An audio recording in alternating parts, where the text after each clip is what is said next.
Hmm.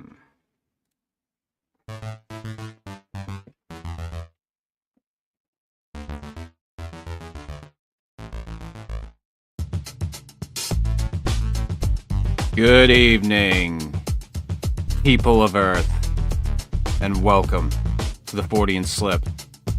This is episode -6. Don't fear the Reaper. In no relation to the Blue Oyster Cult. Maybe a little. I don't know. Hope everybody's all ready for Christmas. Got all their little stocking stuffers, fun things, knickknacks.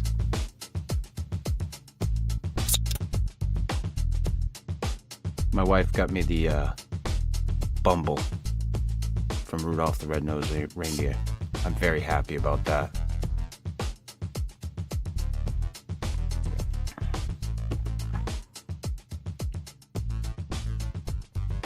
Yep.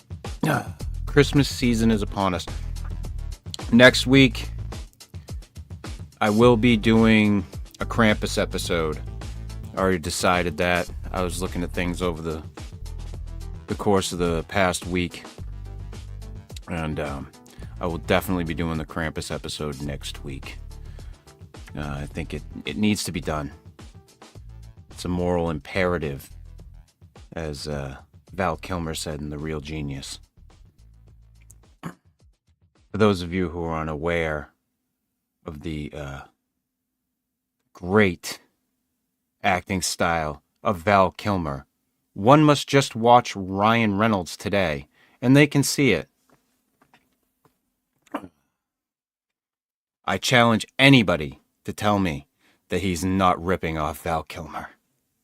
Anyone.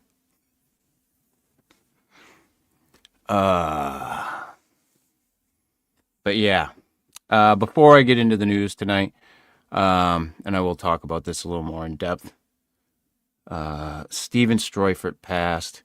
I heard late last night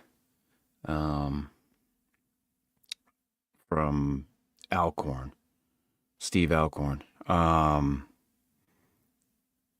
Somebody posted something in the coalition about it. I'll get into that a little more after the news.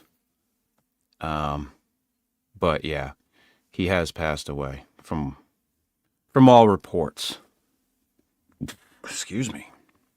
It's going to be one of those nights. So. But let's get into tonight's news, shall we?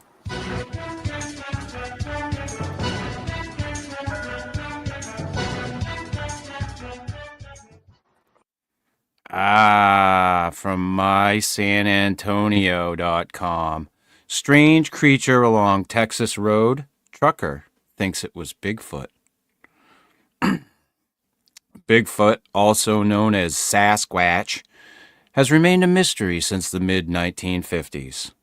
There have been alleged sightings of the legendary creature. However, the lack of evidence keeps many skeptical.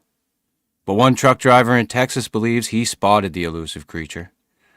Wayne Yarian shared with the Bigfoot Field Researchers Organization that he saw what he believes is Sasquatch walking through a field in broad daylight along the highway near Garden Valley, a town around 80 miles east of Dallas, on November 18th.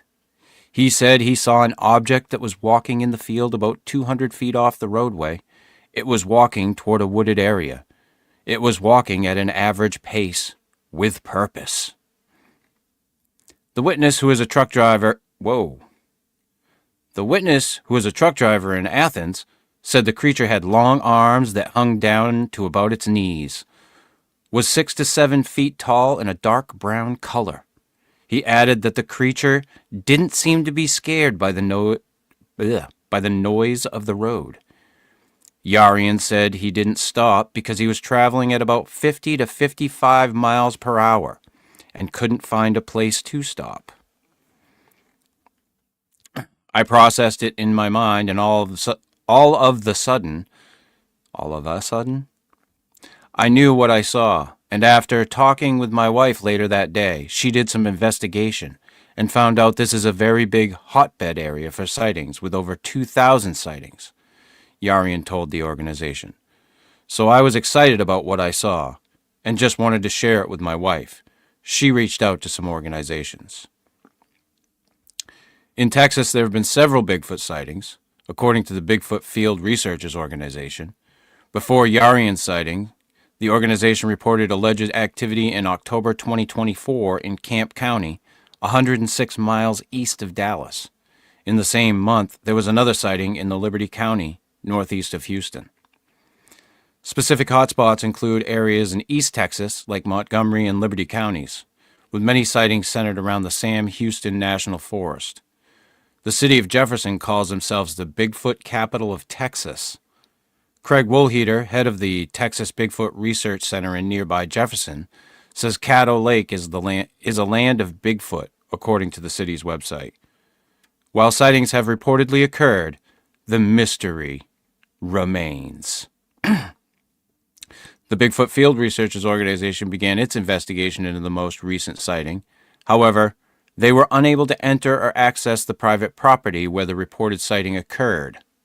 Researchers say the property is about 900 acres and part of a grouping of adjoining properties encompassing approximately 2,800 acres.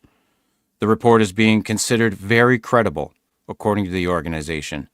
It's being considered a Class A sighting, which is a clearer, closer observation, clear enough to eliminate other possibilities. Bum, bum, bum.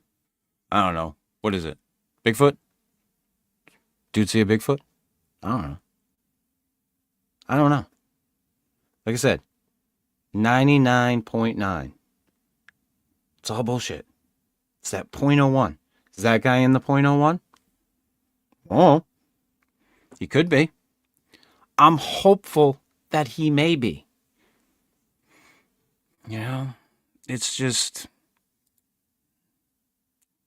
you see a lot of shit, you expect more shit. That's all I know. That's all I know.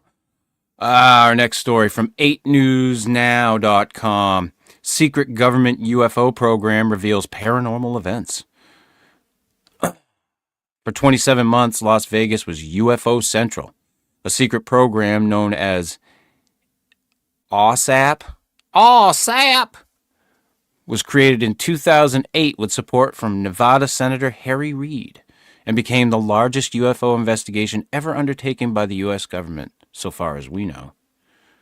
But the investigators for the program, all of whom had top secret security clearances, encountered things that were far stranger than UFOs.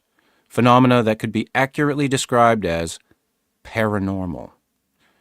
8 News Now chief investigator George Knapp was the only journalist allowed to know about ASAP, which stands for Advanced Aerospace Weapon System Applications Program, and spoke to the government scientist who was the program's director. Back in that era, 2008 to 2011, Knapp heard the name Dr. James Lakatsky a few times, mostly in hushed whispers. Knapp finally met him face-to-face on St. Patrick's Day in 2018 at a meeting in Washington arranged by Senator Reid. That's when Knapp received a full download about ASAP that stunned him. What they found in this sprawling UFO investigation is that these unknown craft, whatever they are, seem to generate spooky phenomena that seemingly shouldn't exist. We heavily went into Skinwalker Ranch, a property of Robert Bigelow's, Lakatsky said. He offered a facility where we could see UFOs and the paranormal, all at once. So how did this ranch in northeastern Utah, previously owned by Las Vegas aerospace tycoon Robert Bigelow, become a key part of the government's classified UFO investigation? It started at DIA, the Defense Intelligence Agency, where rocket scientist and intelligence analyst Lakatsky and a colleague, Jay Stratton, became both puzzled and alarmed by reports about UFO intrusions at many of our nation's most sensitive national defense facilities. Residents of the I'm going to completely fuck this up. Uinta Basin in northeastern Utah had been reporting frequent UFO incidents for decades, probably longer, and the Bigelow Ranch was deemed an epicenter of weird activity. Not just UFOs, but also unknown creatures, things that presumably exist only in myths or movies.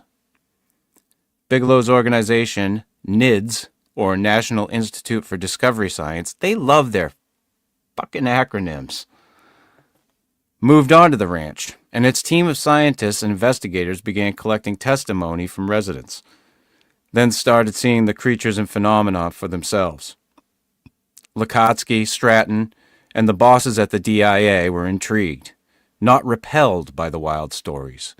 They wanted to know if UFOs and the seemingly related paranormal incidents might be considered a threat.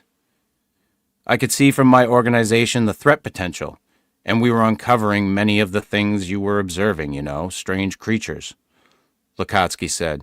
I mean, think of inducing what might be called delusions by some people into an enemy force. We wanted to learn what can be weaponized here. Always want to weaponize it. Ah, they like that. Yeah, buddy. Lakatsky and Stratton put together a program that DIA approved. The acronym was SAP. Senator Harry Reid helped secure the funding, and Bigelow Aerospace was the contractor. 50 full-time investigators were hired, obtained top-secret security clearances, and went to work. The main focus was UFOs and UFO technology, but one smaller focus was measurable health effects on people who encountered a UFO and were physically harmed or developed rare diseases, including psychological effects. That allowed SAP to cast a wide net and to report seemingly outlandish stories about creatures, poltergeist-type activity, and other weirdness. Lakatsky said that SAP created a massive database of UFO accounts, but the witnesses were typically reluctant to admit that they also had paranormal experiences after encountering UFOs. We realize that people who openly say, I observed a UFO up close, maybe on the ground, that they always seem to have a paranormal connection in some ways, if you gently push them. Lakatsky said, if you just gently push them and tell them they had a paranormal encounter.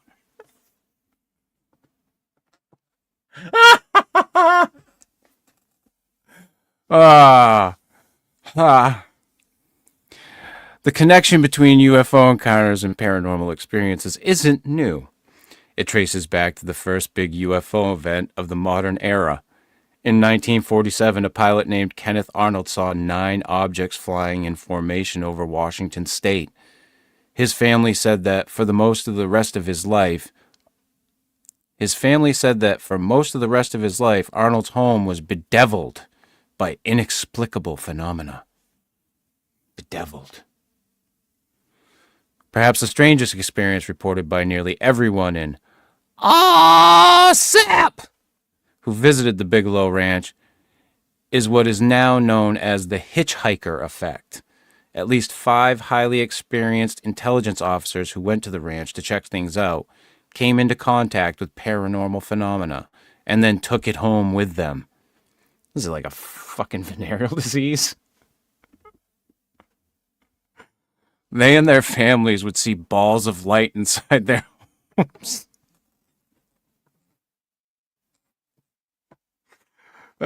Shadowy figures. Even creatures that were physical, not a mere mental image. No, that was just the dude screwing your wife. After one investigator returned from the ranch to his East Coast home, his entire family was bedeviled by orbs and what they described as a wolf that walked on 2 legs. Those wolves on 2 legs. The one here in Washington area, The one here in the Washington area, that's why you have to say paranormal, Lakatsky explained. I mean, what did it get on a train or a plane to come to Washington? It left deep scratch marks on the tree it was resting against. There was physical evidence. Bum, bum, bum. Among those who have reported hitchhiker-type effects, Dr. Colm Keller? I give up. The Las Vegas manager for SAP, physicist Dr. Eric Davis, the DIA's Jay Stratton, several security personnel, and the former owner of the ranch, Robert Bigelow. After the existence of SAP was first reported by us in 2018, and the full scale of the strange phenomena it had examined was made public by Dr. Lakatsky in his books, including the newest one, New Insights. Skeptics claim the DIA had killed SAP at the end of 2010 because the reports it received were simply too weird. The man who oversaw every part of SAP said weirdness had nothing to do with it, that DIA leadership was supportive to the end. Did they ever have the opinion that this is getting kind of weird? Knapp asked. No, they never did. They basically wanted to keep it quiet. Wanted it kept quiet, that's all, Lakatsky explained. They didn't want to see it in the Washington Post. Lakatsky and others familiar with SAP tried to find a new home for a spin-off version. The sequel. Is that Hellsap? Something called Kona Blue. Oh, that sounds not at all nefarious. Harry Reid helped lead the charge, and the Department of Homeland Security initially said yes. Then higher-ups killed it. Lakatsky's new book hints that some slice of Kona Blue did move forward, but he declines to spill further details about that for now. Yeah, they gave you a slice of fucking Kona Blue. These places. Oh, I don't know. Katie says my commitment is unreal. I will beat a bit right into the ground. Right. Past the point of where it's funny. And then it will become funny again. Just you wait.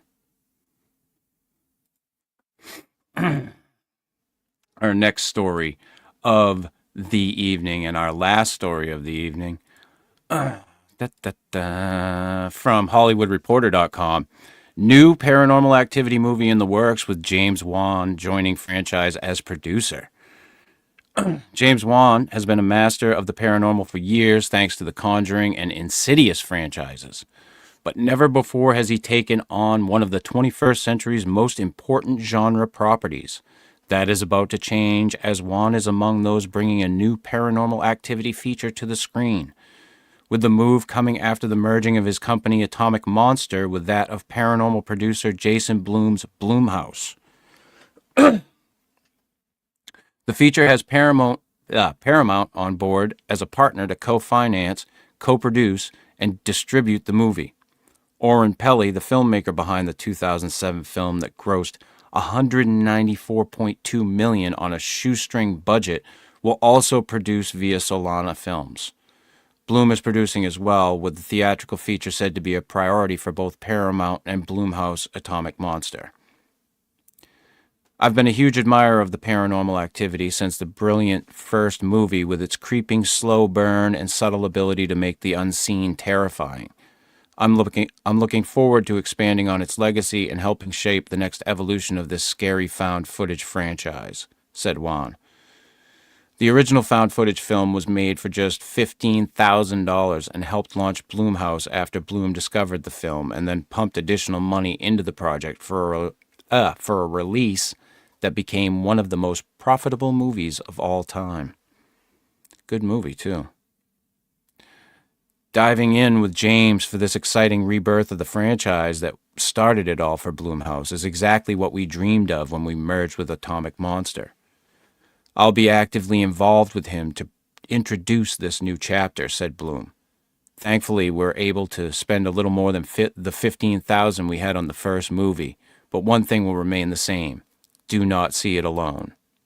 He went on to name-check the Paramount team, saying, we look forward to partnering with Josh Greenstein, Dana Goldberg, David Ellison, Jeff Shell, and their teams at Paramount as we bring Paranormal Activity back to life. Yeah, I was just kind of excited for that. I like the Paranormal Activity movies. I watched a bunch of them with my son a few years back, and I had a good time watching them because I had never seen them before. So,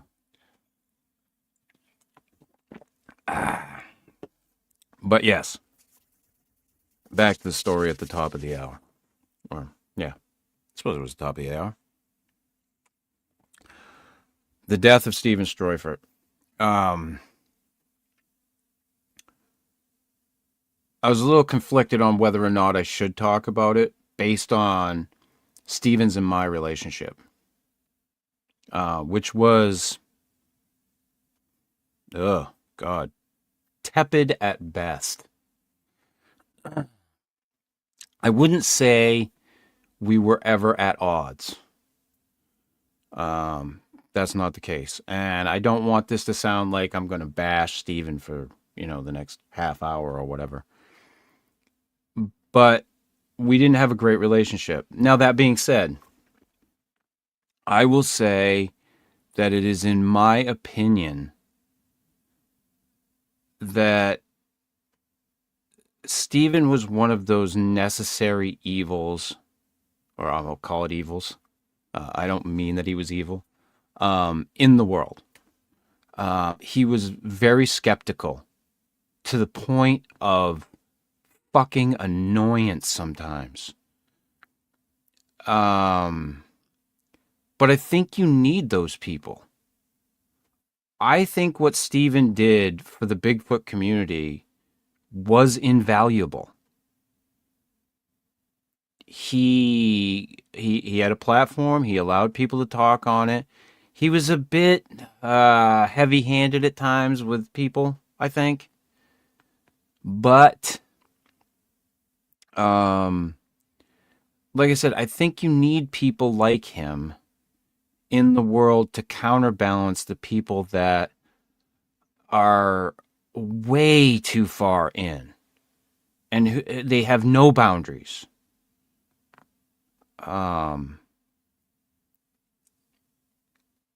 I've had many conversations with Steven trying to get him onto my show. And every time his big thing was that he didn't want to, I want to say it was mostly because of the fact that him and I both had been with the same woman. As hard as that is for me to swallow some days. And that's not to say that she was an awful person. But just that Steven and I had both been there. But I think that was the biggest hang up for him, is that he was always afraid that I was going to bring her up. He wanted nothing to do with that. And no matter how much I assured him that that was not the case, he wouldn't do it. And he and I argued a lot about things. And like I said, I hemmed and hawed about how I should go about talking about this. And as I've said before, I'm going to be truthful and honest. And like I said, Steven, I think was, and like I said, I'm not calling the man evil, but one of those necessary evils, a very skeptical man. I think he believed. He had a page on Facebook dedicated to the coalition for, I don't know, what was it called? Rational thinking or something, fucking Bigfoot. The man was always in there posting stuff. So it's obvious that to some degree he believed, albeit he was extremely skeptical and loved to talk about straw men. God, how many times having arguments with Steven did I hear about a straw man? So,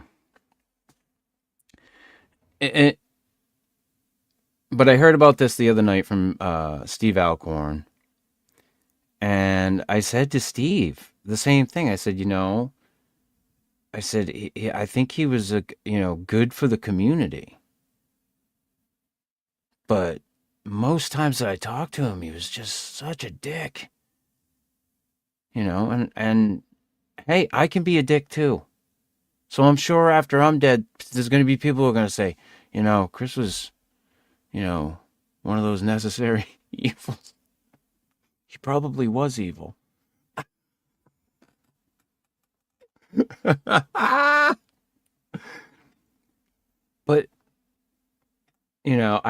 I honestly held nothing against Steven for all of the shit that the arguments that we had, the times that he would talk to me about coming onto the show and then bail out of it. I don't hold any of that against him. Like I said, I think he did something that was in good faith in the community.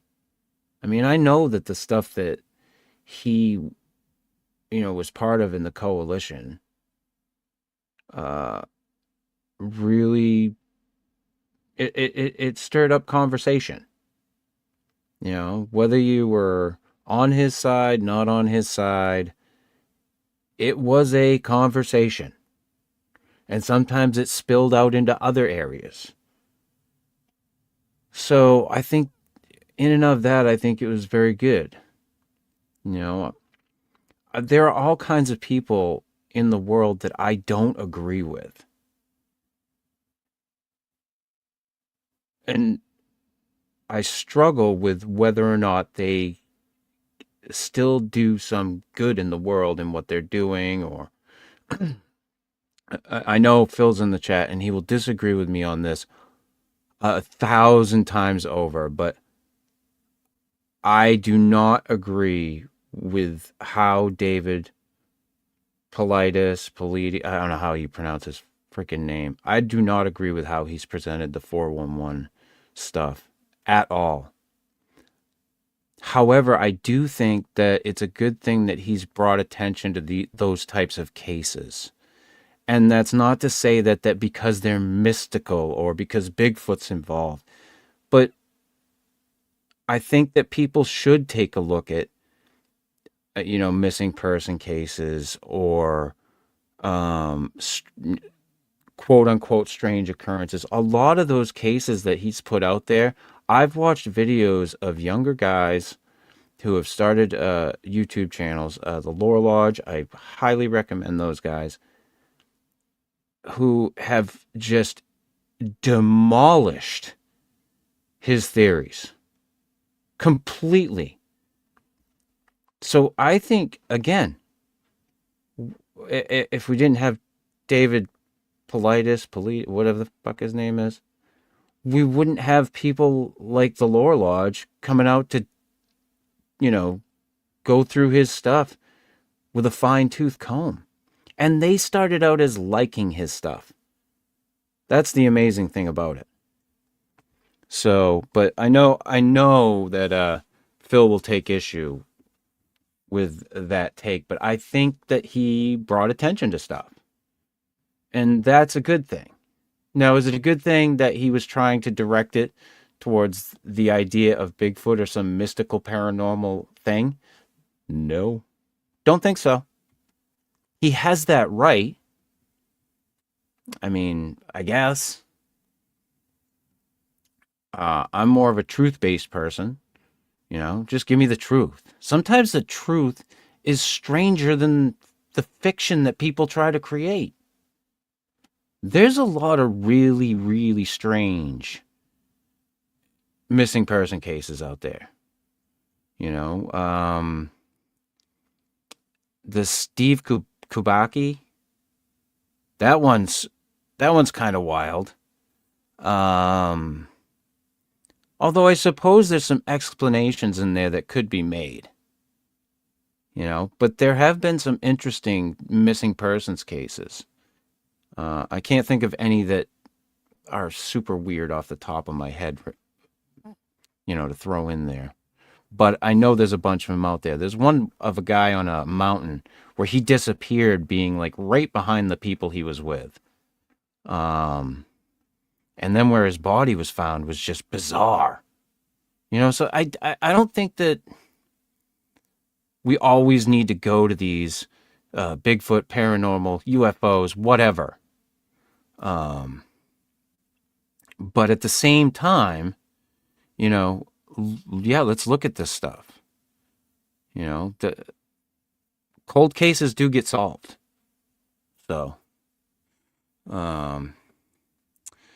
Phil says, you are correct, but he is still a dick. Well, you have the right to that opinion. And I'm not saying that I disagree with you. I have never met the man. I can't make that assumption about him.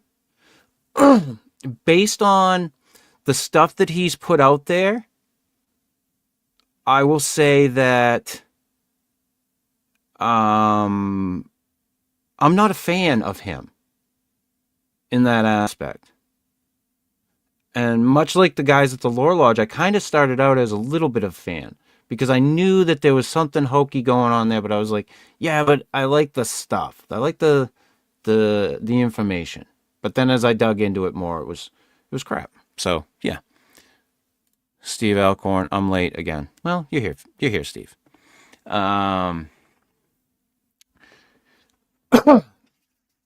But yeah, I don't know any of the details about how Steven passed away.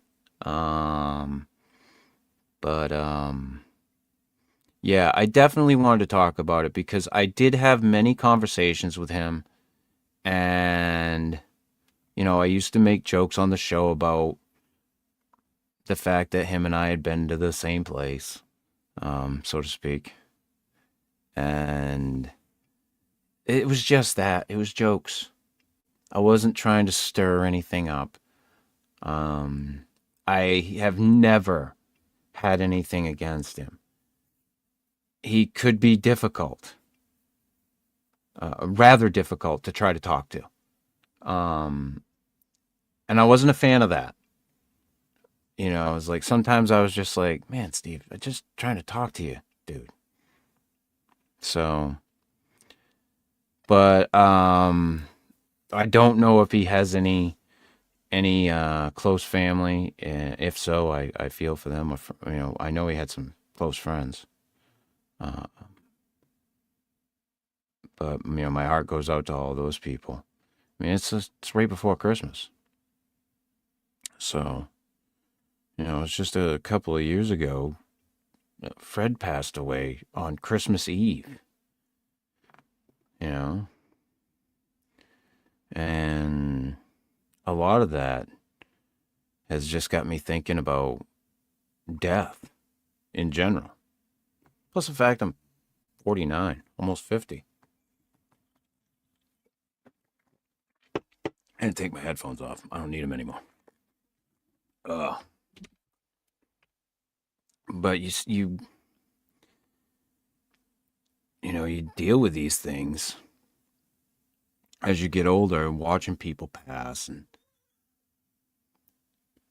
I guess my dog's gonna start having a dream right in the middle of my fucking show.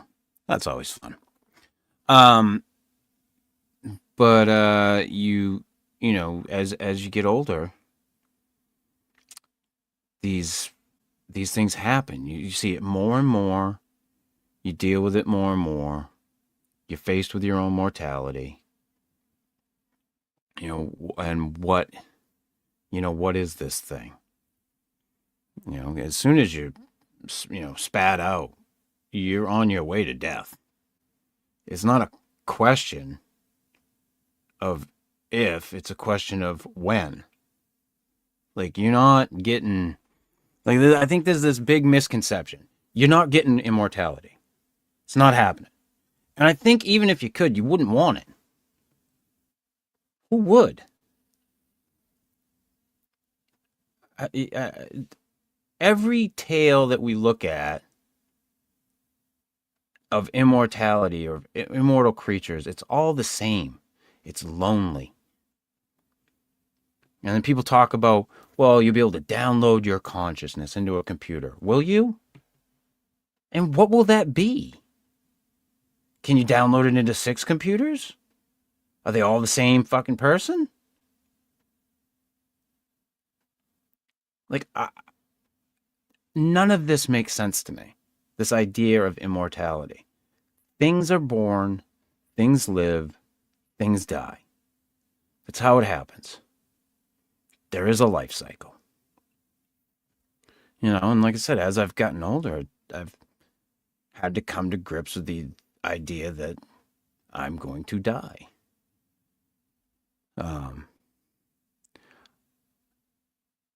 And I think for a long time, I railed against it about even really thinking about it. Excuse me. And that's where a lot of my addiction came, my drug use. I just didn't want to think about shit. It was just easier to get completely fucking wasted and not think about a fucking thing. Just drool on myself. Rather than think about the fact that, someday I was going to look like this and look at myself in the mirror and go, oh, man, you remember that? Remember that young kid that used to stare back at you? Yeah. Yeah. Yeah. Katie says, I know this is dark, but since my mom died, immortality has become so off-putting. Yeah. Like, this. It there is a reason that we have what we have. I believe that. I'm not a big faith guy.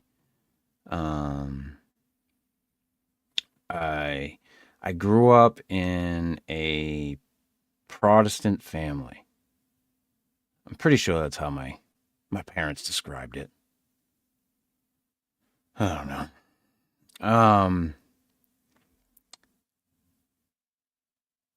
All I know is that when I was a really young kid, we couldn't play cards on Sunday if I was over at my family's house.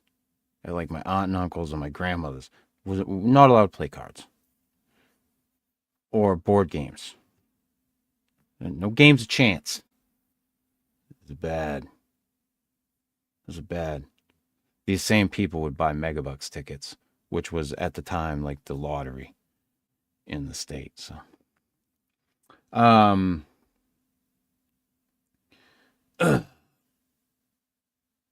was never a big fan of that, but I do believe that there is something. I think it's all too complex for there to be nothing. Do I think it's an old dude up in the sky? No. Do I buy everything in the Bible? No. But I think there's something. I think there's too many things in this world that have pointed to me, personally, to say that there's something. What that is, I don't know. I can't explain it to you. I think it's a very personal experience. It's like your life. Your life is your own personal experience. I didn't live your life. I can't describe it. I can sit down with you and do interviews and kind of get a rough estimation and write a book about it or whatever. But I didn't live your life. It we go watch a movie about somebody's life. We think we got an idea, but we didn't live that at all. So,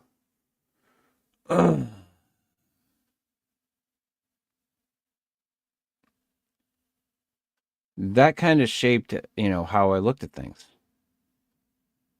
Um, and I went down very pagan paths when I was young, uh, looking into, ritual magic and Wicca and Druidism, witchcraft, which is slightly different from Wicca. Um, the fucking Kabbalah, all that fancy horse shit. Um, to try to understand what I didn't understand about spirituality. So I do believe in something. I just can't put my finger on it.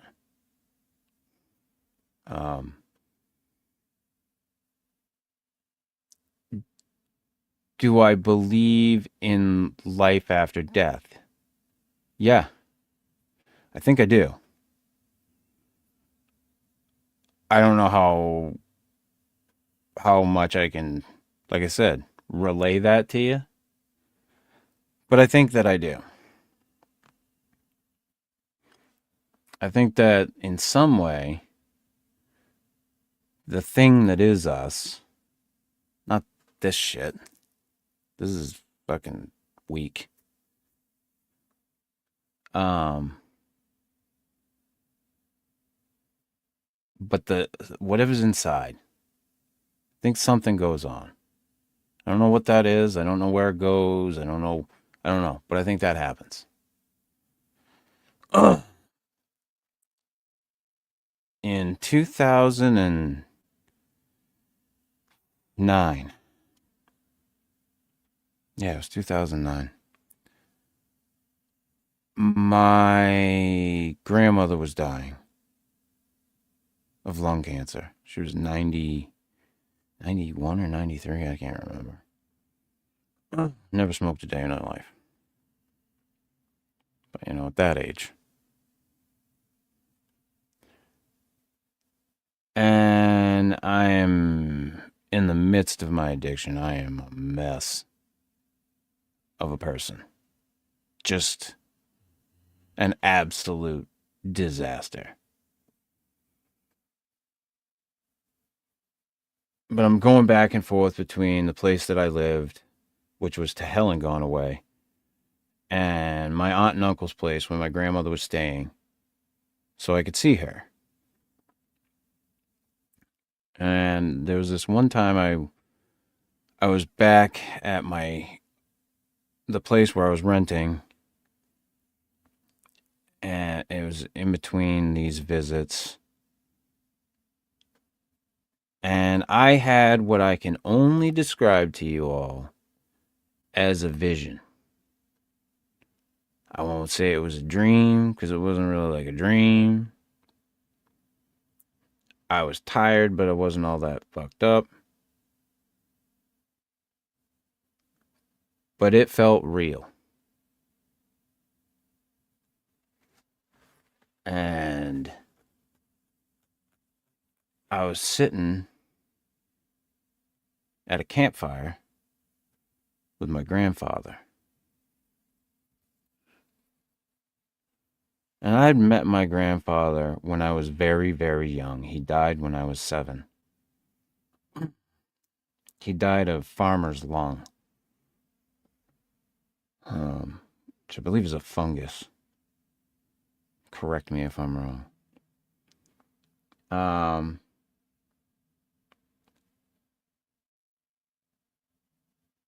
And he sat across from this fire with me and said, I need you to tell my children how disappointed I am in them. I was like I said, I'm a mess. I laughed. I was like, you've got to be fucking kidding me. Like, there's no way. And he said, I need you to do it. And I said, I want you to do it at your grandmother's funeral. No, she was still alive.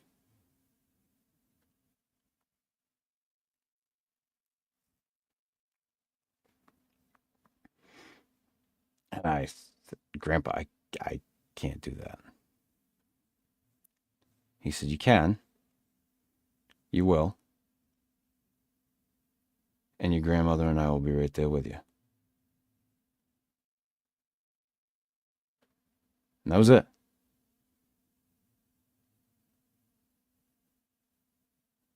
I came to, snapped out of it, whatever you want to call it.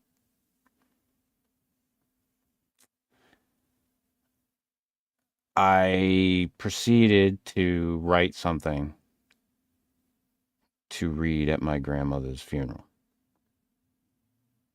And I went down to see her. And I showed it to her. And I asked her if I could read it at her funeral. And she said, yeah, but why would you want it? And I said, the only thing that came to mind, because I didn't want to tell her, my grandmother was a very, very Christian woman. I didn't want to tell her that her dead husband spoke to me. I didn't think that would go over well. I regret it to this day. I regret it.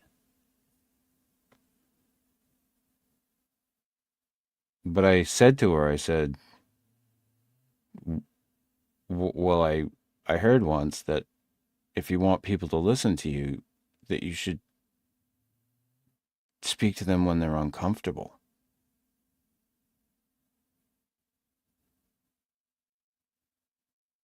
And she agreed to it, but she had one caveat. My uncle was taking care of her. And she asked me to show him what I'd written and get his blessing, which I did.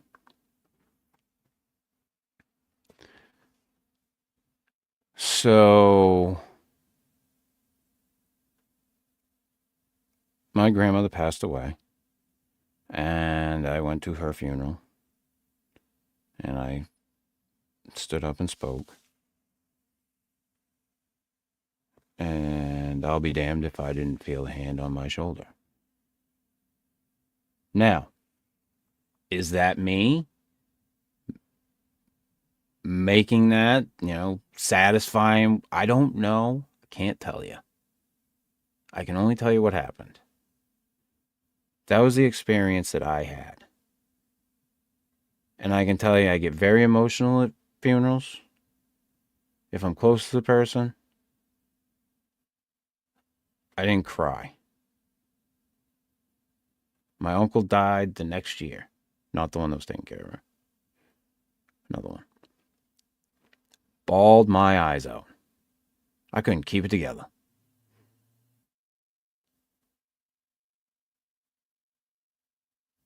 But I was steady.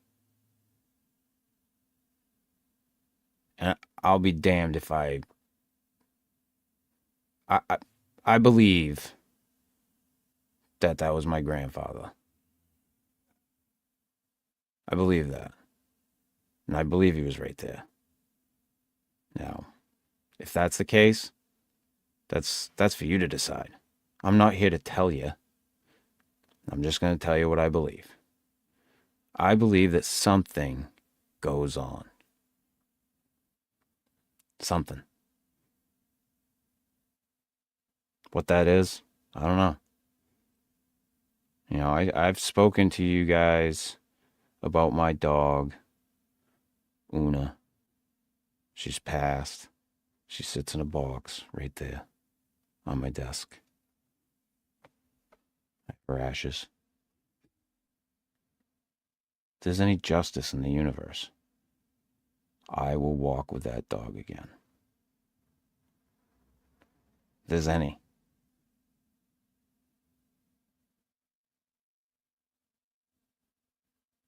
I got 3 years with one of the most precious souls I've ever met in my life. So I hope I'm right. I don't know that I am. I know that this thing that we go through, we're meant to get old. We're meant to pass on. It's what we're meant to do. We're not meant to rail against it. Should we live a long, prosperous life? Sure. But I don't think we should try to extend it to like 1,000 years.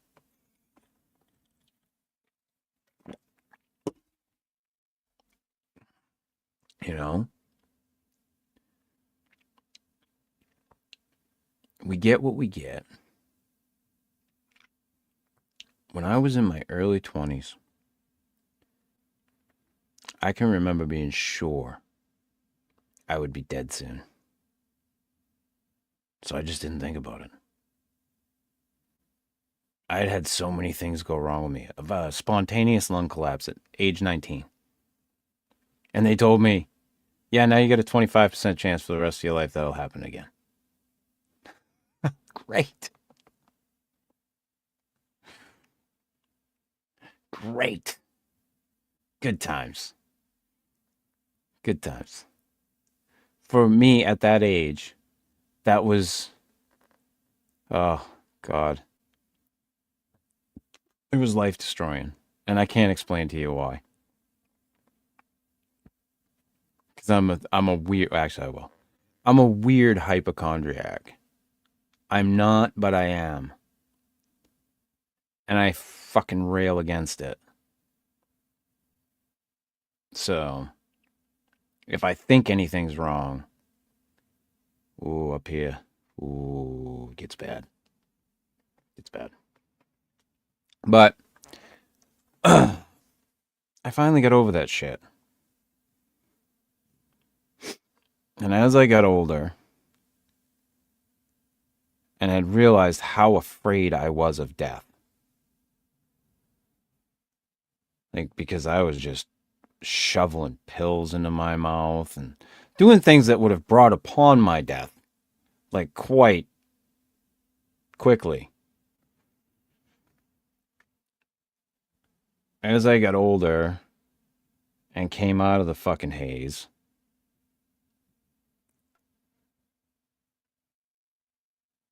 I'm not as afraid of dying. I'm afraid of the method. Like, you're already on the fucking roller coaster. Right? Like, you're not getting off.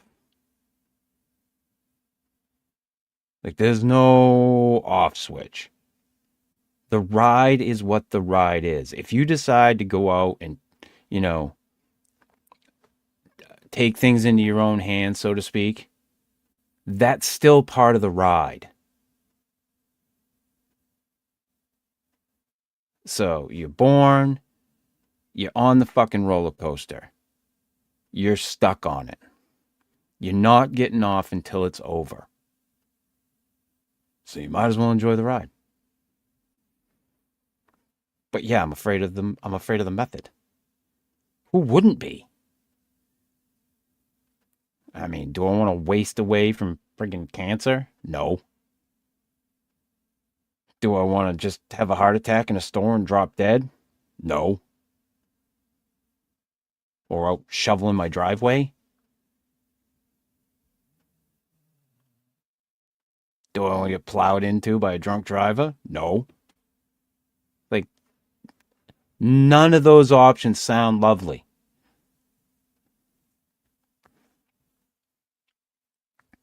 So. But what is it? What's it for? I don't know. I wish I did. So I could tell y'all. This is the truth. I don't have that answer. I can tell you what I've experienced. And while it's not much, it's what I've experienced. All right, let's look at the chat. Seems pretty crazy tonight. So,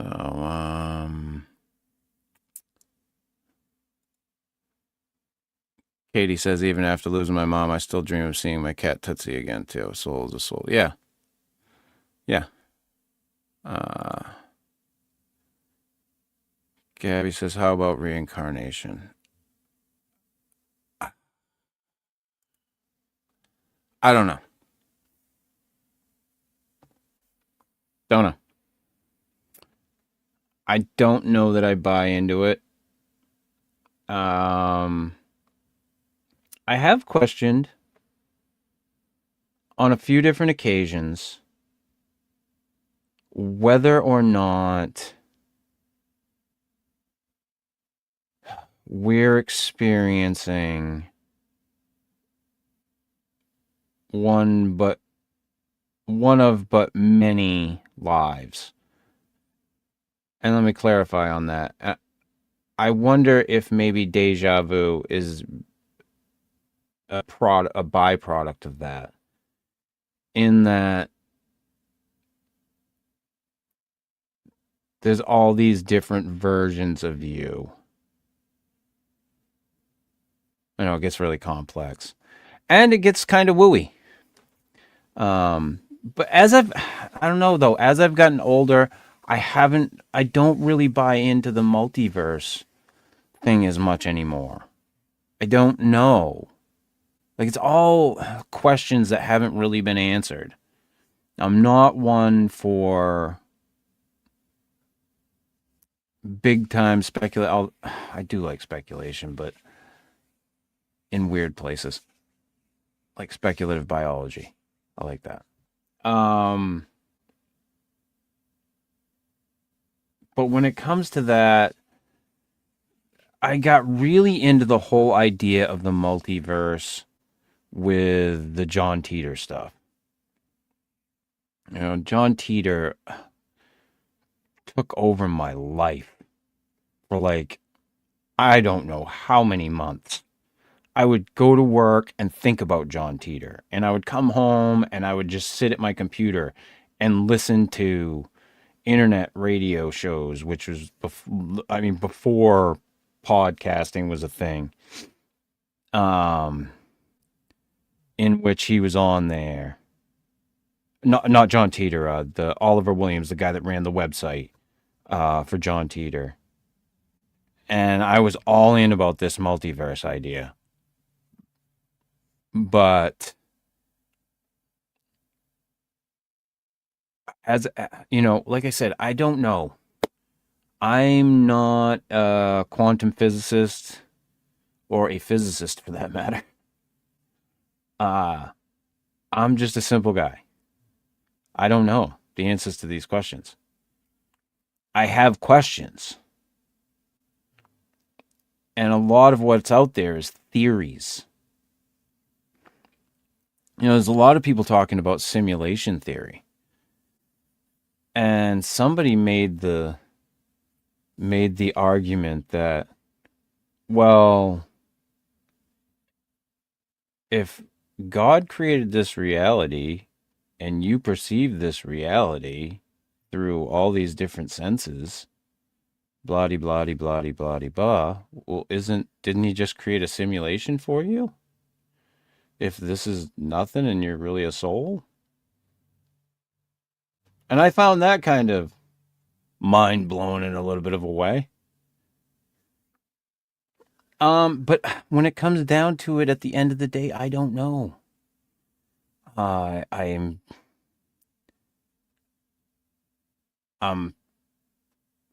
staring at my mortality more and more a little bit each day because of my age. But I'm not, like I said, I'm not as much afraid of of where it goes. I'm more afraid of the method that gets me there. But you bought the ticket, you're taking the fucking ride. Enjoy. We're all on the roller coaster. So sit back. I've been on rides and I see people that let go with their hands. I'm not one of those people. I'll be honest with you. I like going on those rides. I'm not one of those people that's likes to let go. I wish I could be. I've been skydiving, and I did that willingly. Like I went once tandem with another person strapped to me. I mean, he pulled the chute. And then I went by myself. I went through an entire course and went with two instructors. They jumped out of the plane with me. And I pulled my chute myself. I landed myself on the ground. Like,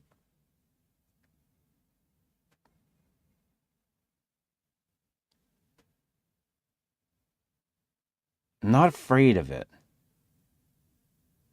but I am afraid of the method. Who knows? Only did it twice, though. Always wanted to do it again. I was supposed to. I still have to talk to my cousin about that again. Definitely have to talk to him about that time again.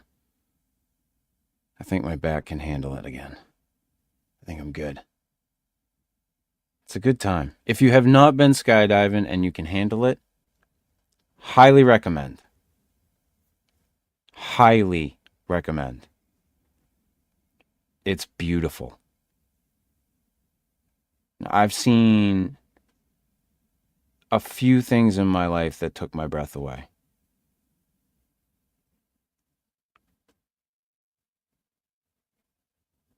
When it comes to nature. The Grand Canyon, the Redwoods, the first time that I saw them. And that. Going skydiving for the first time.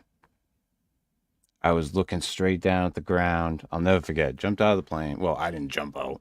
And I was basically hung out over the side while he sat in the plane. And when he, scooted his ass off the side of the plane, I was staring straight at the ground. Well, when we got into, he opened the chute, whatever, there's an initial one he pulls, kind of keeps you balanced or whatever. The two of you. He grabbed me by my head and pulled my head up. It's because I was staring straight down. And as soon as I started looking out and around, I was like, wow. Just crazy view. Crazy. And when I went by myself, it was incredible. And I de-arched on exit, so I was staring at the sky instead of, because when you skydive, for me to explain, if you've ever played badminton, you understand how a birdie works. One end of it is weighted so that it always falls down that way, right? You do the same thing with your body. You arch your body, your head, your legs, so that you create that and you fall to earth like this. Well, I did this. So I was like this, if that explains it to you. So I had my instructors doing this till I arched and then we flipped back over. It was a good time.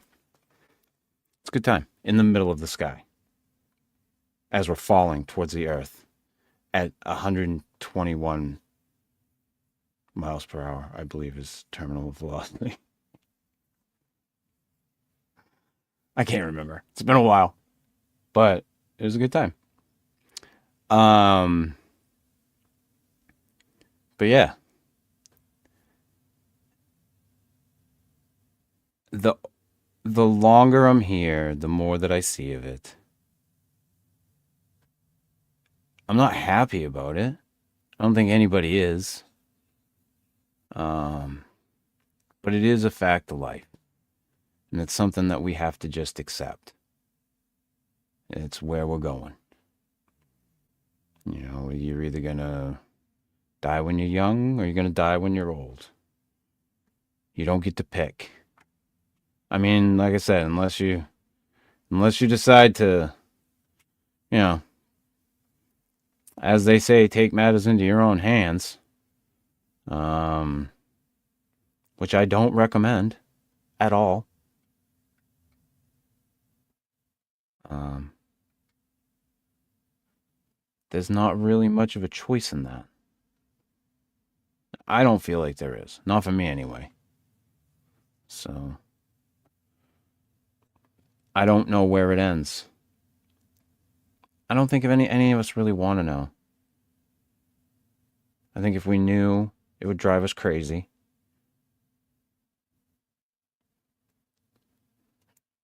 Sit back, enjoy the ride. You know, if we could do that more,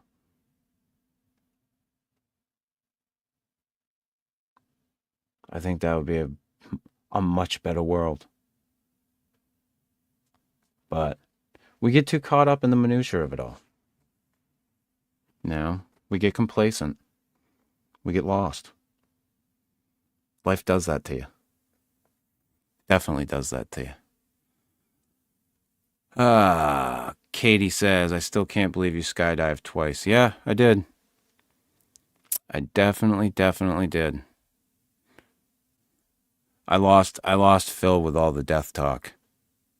Phil, I told him before this show started, I popped on to Richard's show. I told him to get a drink for the show. I tried to warn him. I really did. Uh, yep. Good times. Good times. Um, yeah, so next week I will do the Krampus show. Um, it's been a hot minute. I saw something the other day with Krampus and it made me chuckle, so I was like, yeah. I almost forgot, to be honest. You know, I started doing the show again so late in the year and it kind of threw me off. So I've definitely got to do a Krampus show. Um, a proper Krampus show. A proper one, as Richard would say. Um, and like I said, I hope everybody's ready for the holidays. You know, gonna it's been an interesting few years with the economy, and I hope everybody's affording everything okay out there. I guess from what I've heard in the 1984 verse that we live in now, that affordability is a myth. Um, for anybody that's been to a grocery store, I'm fairly sure it's not, but I've heard that it's a myth. I mean, we've been trying to buy a house, but I guess it's a myth. It's a myth that we can't afford anything. Hmm. Interesting. I make the most money I've ever made in my life, and I still can't afford anything. Ain't that uniquely American? Yep. Yep. So, folks, next week we'll be back with Krampus. Um, look on the bright side of life. Be good to yourselves and your neighbors. We're all human beings just trying to live on planet Earth. And it's the fucking holidays, people. be good to one another. Until next week. See ya!